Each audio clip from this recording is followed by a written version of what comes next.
Hey, thanks for listening, guys, to another edition of the Dean Clark Group podcast. So this week, Hoboken and downtown Jersey City have been taking the lead with contracts written. Also taking the lead, though, in the number of listings that are being coming up on active on the market. And one big change is the inventory that I have been seeing. And it looks like for 1 and 2 bedrooms without outdoor space of any kind, they are. There's a lot on the market right now, for sure, and I think that's also weighing down on the pricing. But for 3 bedrooms, 4 bedrooms, single families, multifamilies, those are still hot asset classes right now as it stands. And I am seeing, though, there's a really good flow of the market. You know, buyers have been coming in and not being so scared as they once were. You know, when I first started in this business, man, years ago, like almost 10 years ago now. And it's a different conversation today. It's more of, okay, well, what do you think is going to happen next year? Okay, we'll make our decision from there. But the buyers are still out there. To say that there's any buyers are not there, I just completely disagree. It's about you meeting the market. And one big ticket item that I wanted to throw out there is that buyers make decisions not when they feel like it's low. In other words, the majority of residential retail buyers out there, they're making offers when they feel like it's right. In terms of their decision. So they don't want to insult anybody. They're not in this game like a lot of investors when they buy bank-owned properties or anything. So for the majority of what we talk about every single week is the residential retail market.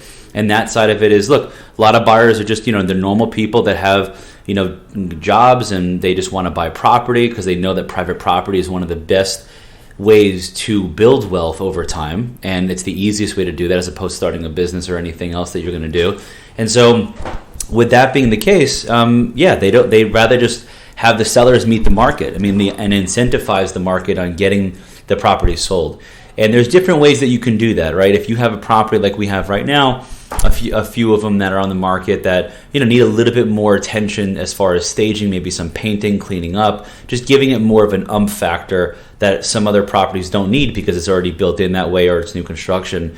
And I think if you can do that, that would really give a lot of credibility to the marketplace to have them write offers on your place as opposed to go somewhere else when they're competing against a lot of options right now.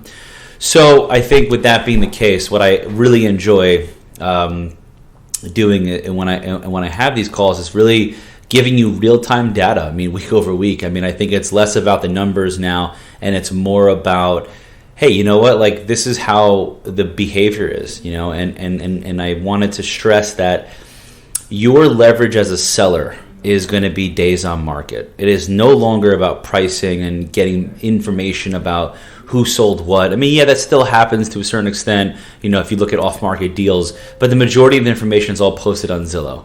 And Zillow owns Trulia, they own Streezy Manhattan, and what your leverage as a seller is, if you're on the seller side of a transaction, the days on market. The sooner you can get sold, the higher price you're going to get. Longer that you wait, unfortunately, it does weigh down, and people are going to say, oh, I can negotiate a little bit, and go from there. So that is really what it comes down to, is that the main theme for today is buyers are making offers when they feel like it's right, not when they feel like it's low.